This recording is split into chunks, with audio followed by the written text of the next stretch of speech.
हूं आपका विद्यालय के YouTube चैनल एवीएम सुजानगढ़। आप कक्षा 11 में साइंस विषय यदि लेते हैं तो मैं कक्षा 11 की साइंस विषय में गणित आपको पढ़ाने जा रहा हूं।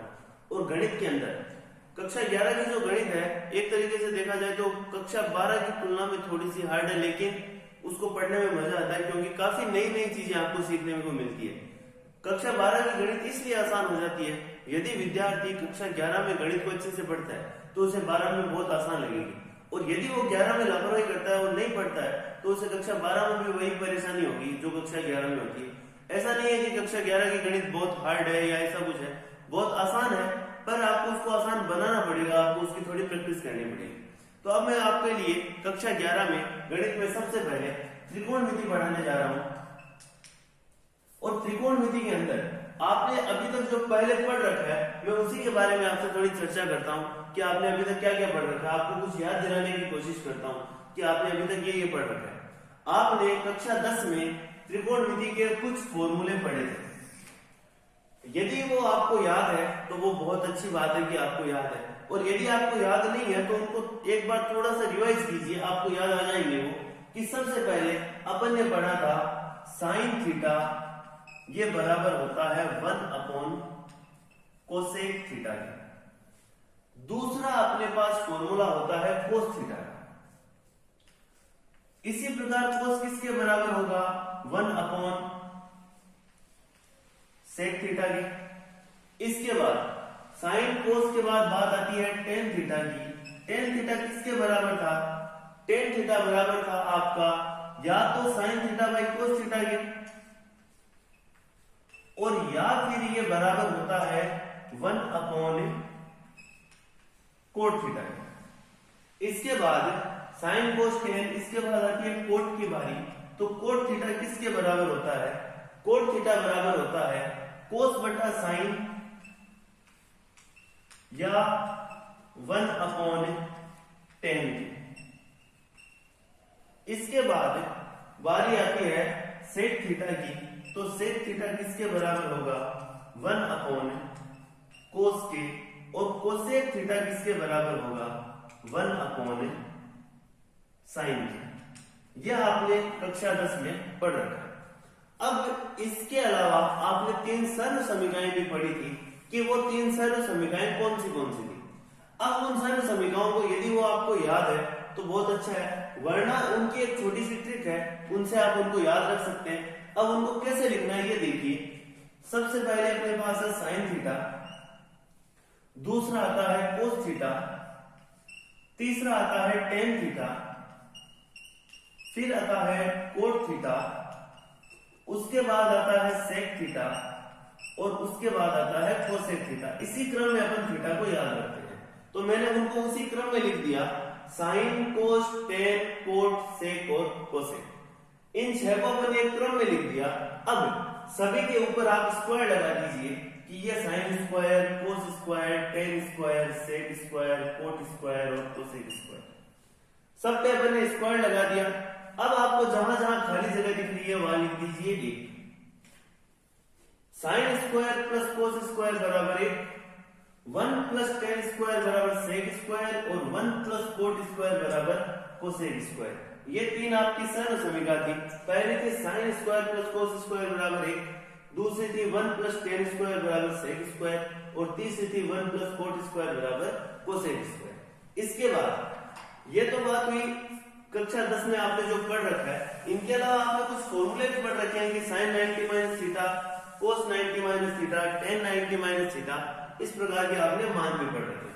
तो यहां पर मैं आपको एक ग्राफ बना के बताता हूं कि साइन का ग्राफ किस प्रकार है और ये कैसे चल रहा है।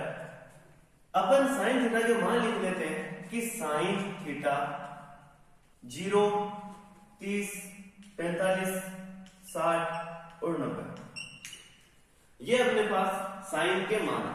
अब इनके मान देखिए, साइन 0 का मान 0 होता है, साइन 30 का मान 1/2, ये हो गया अपने पास 1/√2। इसके बाद जो मान है वो अपने पास हो गया √3/2, और ये मान हो गया 1। यदि अपन इनको एक ग्राफ में दर्शाना चाहें तो ये आपका एक ग्राफ है।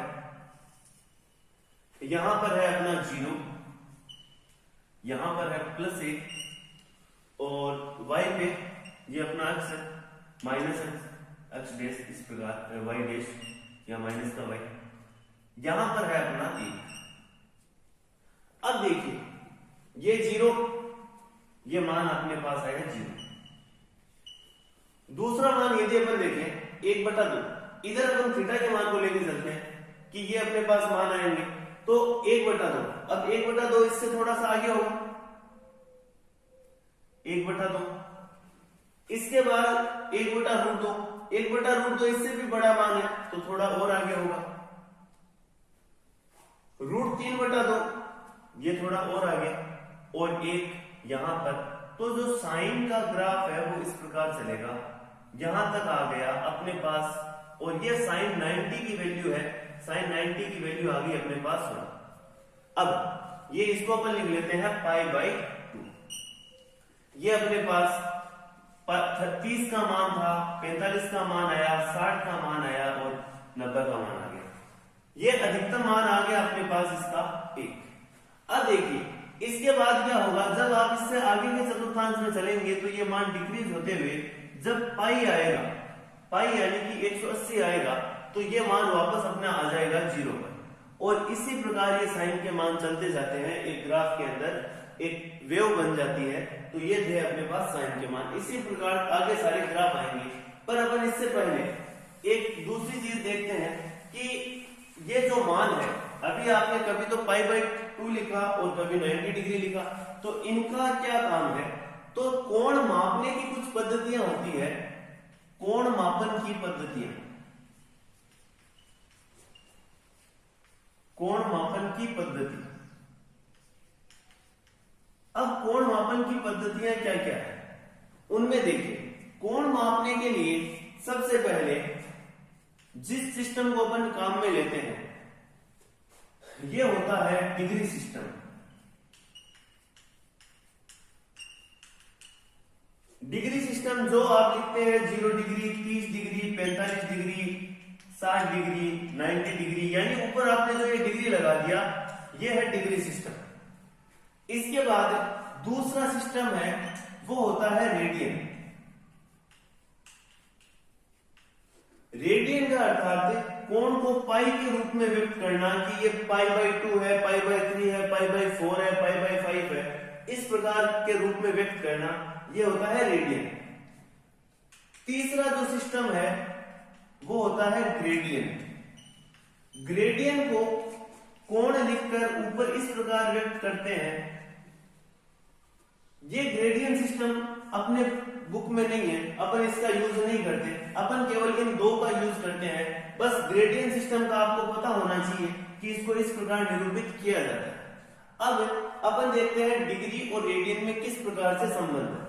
तो यदि अपन डिग्री और रेडियन में संबंध देखें तो बहुत ही आसान सा संबंध है, डिग्री और रेडियन में संबंध, relation between degree and radian, इन दोनों के बीच में संबंध। इन दोनों के बीच का संबंध आप आराम से एक फॉर्मूले से याद कर सकते हैं। यदि आप बुक में देखेंगे तो आपको दो अलग अलग फॉर्मूले मिलेंगे, लेकिन अपन इनको केवल एक ही फॉर्मूले से याद रख सकते हैं कि ये डिग्री और ये है अपना रेडियन। अपने को इन दोनों के बीच में संबंध बताना है। अब डिग्री और रेडियन में यदि आपको संबंध बताना है तो आप ये देखिए कि रेडियन पाई में व्यक्त होता है और पाई को अपन डिग्री में किससे व्यक्त करते हैं, 180 से, और यही इन दोनों के बीच सारे संबंध बताएगा। Degree divide by 180, radian divide by pi. Pi और 180 इक्वल होते हैं तो अपन इनको काम में ले लेते हैं और इन्हीं से अपने सारे रिलेशन आएंगे। अब देखिए इनसे अपन इनका यूज कैसे करते हैं। जैसे मान लीजिए आपको क्वेश्चन में कह दिया कि 30 डिग्री को रेडियन में परिवर्तित कीजिए, 30 डिग्री को रेडियन में परिवर्तित कीजिए। तो आप इस फॉर्मूले की सहायता से, आपके पास कितना दिया हुआ है, 30 डिग्री दिया हुआ है, 30 डिग्री दिया हुआ है तो डी की जगह अपन क्या लिख देंगे 30 लिख देंगे। तो यहां अपन लिखेंगे डिग्री अपना 30 था तो 30 divide by 180 equals to radian divide by pi. 30 को 180 से अपन ने कैंसिल कर दिया, अपने पास 6 आया। तो अपन इसको ये लिख लेते हैं रेडियन बराबर पाई बाई 6, यानी कि 30 डिग्री किसके इक्वल हो गया 30 डिग्री इक्वल हो गया पाई बाई 6 रेडियन की। इसी प्रकार यदि अपन दूसरे की बात करें, मान लीजिए आपको कह दिया कि 150 डिग्री को रेडियन में व्यक्त कीजिए। यदि 150 डिग्री को रेडियन में अपने को व्यक्त करना है तो अपन इसको किस प्रकार व्यक्त कर सकते हैं। तो देखिए 150 डिग्री, यही फॉर्मूला है अपने पास।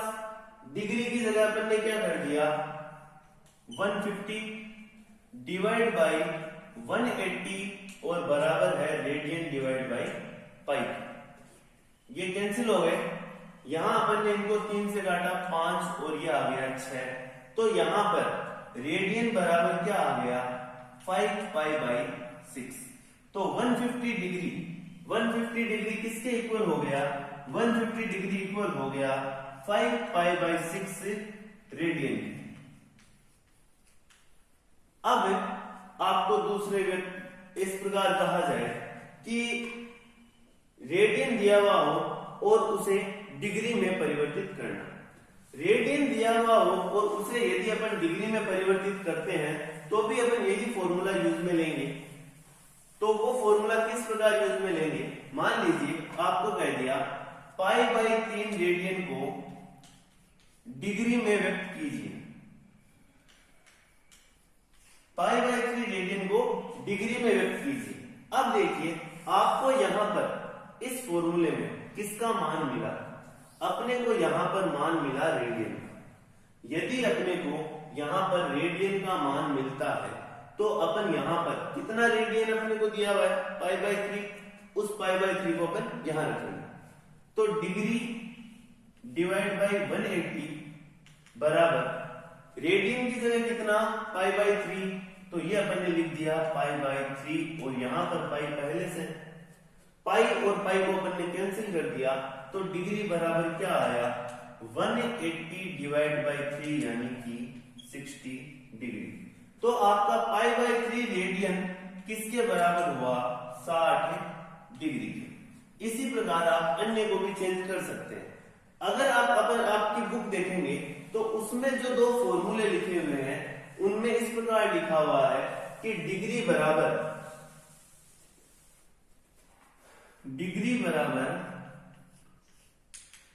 ये डिग्री अपनी जगह है तो 180 ऊपर जाएगा और यहां लिख दिया है 180 बटा पाई और यहां पर रेडियन मान।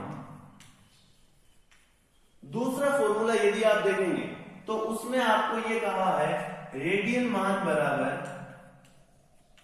अब देखिए रेडियन आपका यदि यहां रहता है तो ये आ जाएगा पाई अपॉन 180 और इनटू में क्या लगा देंगे अपने डिग्री। तो ये दो फॉर्मूले अपने पास दिए हुए हैं बुक में। आप इन दो की बजाय इस एक फॉर्मूले को याद रखिए और इसकी सहायता से आप डिग्री और रेडियन में परिवर्तित कीजिए। इनमें अगर आप इन फॉर्मूलों को याद करते हैं, अगर ये आपसे याद रहते हैं बहुत अच्छी बात है, लेकिन कुछ विद्यार्थियों को यहां पर कंफ्यूजन हो जाता है कि कब 180 ऊपर रहेगा और कब पाई ऊपर रहेगा। इस कंफ्यूजन से दूर रहने के लिए आप इसको याद कीजिए कि डिग्री डिवाइड बाई 180 और r डिवाइड बाई पाई। यहां से आप डिग्री और रेडियन का एक दूसरे में आराम से परिवर्तन कर सकते हैं। अब अपन कुछ चतुर्थांश के बारे में भी बात कर लेते हैं कि चतुर्थांश किस प्रकार है। आपने अभी तक जो पढ़ा है कोण के बारे में, उसमें आपने 90 डिग्री तक के मान पढ़े हैं। अब अपन उससे थोड़ी आगे की बात करते हैं। तो उससे थोड़ी आगे की यदि अपन बात करें, यहां पर है 0, यहां पर 90 डिग्री इसे अपन कह देते हैं पाई बाई 2। इसके बाद यहां पर आता है पाई, यहां पर 3 पाई बाई 2 और यहां पर आया 2 पाई। अब देखिए यहां 90 डिग्री है 90 डिग्री को अपन पाई बाई 2 कहते हैं। इन दोनों के बीच का कोण भी कितना है, पाई बाई 2। तो यदि अपन pi by 2 plus pi by 2 करते हैं तो अपने पास बनता है पाई, तो यहाँ पाई आ गया। इस पाई में अपन ने वापस पाई बाई 2 जोड़ा तो अपने पास 3 पाई बाई 2 आया। इनके बीच का कोण भी 90 और इनके बीच का कोण भी 90। तो ये अपना पूरा एक साइकिल बन गया। अब इस साइकिल में आपको पता है कि इसका पूरा कोण 360 होता है, प्रत्येक कोण 90-90 डिग्री है, तो पूरा एक साइकिल 360 डिग्री का हो गया। आपने जो कक्षा 10 में टेबल पढ़ी थी, उस टेबल के में यदि आप देखते हैं तो आपने देखा था कि 0 से लेकर 90 डिग्री तक कोई भी ऐसा थीटा नहीं था जिसका मान ऋणात्मक हो, तो अपन यहां कह देते हैं ऑल पॉजिटिव। सभी के सभी मान कैसे हैं, धनात्मक है, सभी के सभी थीटा धनात्मक है। इसके बाद जब आप इस चतुर्थांश में आते हैं पाई बाई 2 से लेकर पाई में, तो इसमें केवल साइन थीटा और साइन थीटा का विलोम यानी कोसेक थीटा, ये दो ही धनात्मक होते हैं और बाकी सारे मान है वो ऋणात्मक होते हैं। जब आप तीसरे चतुर्थांश में आते हैं तो आपके पास टेन थीटा और कोट थीटा, इन दो के मान धनात्मक होते हैं और बाकी सारे मान ऋणात्मक होते हैं। अब आपके पास जब आप चतुर्थ चतुर्थांश में आते हैं तो आपके पास दो मान कोस थीटा और सेक थीटा ये धनात्मक होते हैं और अन्य सभी मान ऋणात्मक होते हैं। तो ये थे चतुर्थांश। और ये सबसे इंपॉर्टेंट चीज है कि कौन सा थीटा कहां धनात्मक होता है और कहां ऋणात्मक। इसकी सहायता से काफी फॉर्मूले बनते हैं और उन फॉर्मूलों को अपन अब पढ़ने जा रहे हैं। अपन केवल पहला फॉर्मूला पढ़ते हैं इस पर आधारित, जीरो पर। अपन 2 पाई को भी काम में नहीं ले रहे हैं, एक बार जीरो को काम में ले रहे हैं। आपको यहां पर एक बात का पता रखना है कि यदि पाई बाई 2 आता है तो थीटा चेंज होगा। थीटा चेंज किस प्रकार कि साइन आपने बदला था कोस में और कोस को आपने चेंज किया था साइन में। कक्षा 10 में आपने इस प्रकार फॉर्मूले लिखे थे कि sine 90 minus theta cos theta. तो जब पाई बाई 2 आए, 3 पाई बाई 2 आए, 5 पाई बाई 2 आए, तो थीटा का मान परिवर्तित होगा, यानी साइन कोस में, कोस साइन में, टेन कोट में, कोट टेन में, सेक कोसेक में, कोसेक सेक में। ये कब होगा, जब पाई बाई 2 आए। पाई बाई 2 या इसका गुणा जाए तो ये मान परिवर्तित होंगे, और यदि ये नहीं पाई आता है तो कोई परिवर्तन नहीं होगा। अब अपन देखते हैं सर्वप्रथम जीरो पर मान। जीरो पर आपके पास दो प्रकार से अपन फॉर्मूले लिखते हैं, साइन 0 प्लस थीटा और sine 0 minus theta. Cos 0 plus theta और cos 0 minus theta. Tan 0 plus theta, tan 0 minus theta. Cot 0 plus theta, cot 0 minus theta. Sec 0 plus theta और sec 0 minus theta. Cosec 0 plus theta और cosec 0 minus theta. ये अपन फॉर्मूले लिखने जा रहे हैं। अब आप लोग जीरो पे आइए, ये अपना जीरो। यदि आप जीरो में कुछ भी ऐड करेंगे तो आप किस में पहुंच जाएंगे, प्रथम चतुर्थांश में।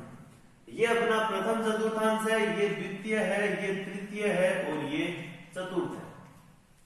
आप जीरो में कुछ भी जोड़ते हैं तो आप कहां आ गए, प्रथम चतुर्थांश में। और प्रथम चतुर्थांश में सारे के सारे थीटा कैसे हैं, धनात्मक है, इसलिए इनके मानों में कोई परिवर्तन नहीं होता। और अपन इसको लिख लेते हैं sine theta, cos theta, tan theta, cot theta, sec theta और कोसेक थीटा। ये अपन इसके मानों में कोई परिवर्तन नहीं हुआ क्योंकि अपन प्रथम चतुर्थांश में थे और सभी के सभी धनात्मक है, इसलिए अपन ने ये मान रख दिया। अब अपन देखते हैं इनको अपन इस प्रकार भी लिख सकते हैं कि साइन 0 माइनस थीटा है तो इसी को अपन साइन माइनस थीटा भी कहते हैं। कोस 0 माइनस थीटा है तो इसी को अपन कोस माइनस थीटा भी कहते हैं। यदि आपको ये मिले तो आपको इसको यही समझना है कि 0 माइनस थीटा लिखा हुआ है। कोस साइन माइनस थीटा है, कोस माइनस थीटा है, टेन माइनस थीटा है, ये सब 0 माइनस थीटा ही है। तो आपने पास अब देखिए 0 माइनस थीटा, 0 में से कुछ भी घटाया तो आप आ गए यहां पर, ये 0 है, ये धनात्मक दिशा है और ये ऋणात्मक दिशा है। घटा रहे तो अपन इसमें आ गए और ये कौन सा चतुर्थांश आ गया? चतुर्थ। चतुर्थ में कौन कौन धनात्मक है? ये 2 थीटा धनात्मक है। चतुर्थ में अगर ये 2 थीटा धनात्मक है तो अपन एक तो ये लिखेंगे कि ये जो कोस थीटा है ये प्लस का है और ये सेक थीटा है ये प्लस का है। तो ये अपने पास 2 थीटा तो आ गए प्लस में। बाकी चतुर्थांश में इन 2 के अलावा सभी थीटा माइनस में है, ऋणात्मक है, तो अपन इसको लिखेंगे माइनस का साइन थीटा, माइनस का टेन थीटा, माइनस का कोट थीटा, माइनस का कोसेक थीटा। तो ये अपन ने इस चतुर्थांश से फॉर्मूले लिखे।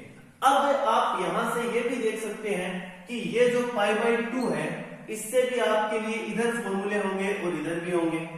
पाई से भी इधर फॉर्मूले होंगे, इधर होंगे, यानी पाई प्लस होगा, पाई माइनस होगा, 3π/2 प्लस होगा, 3π/2 माइनस होगा, जो कि अपन नेक्स्ट क्लास में करेंगे। धन्यवाद।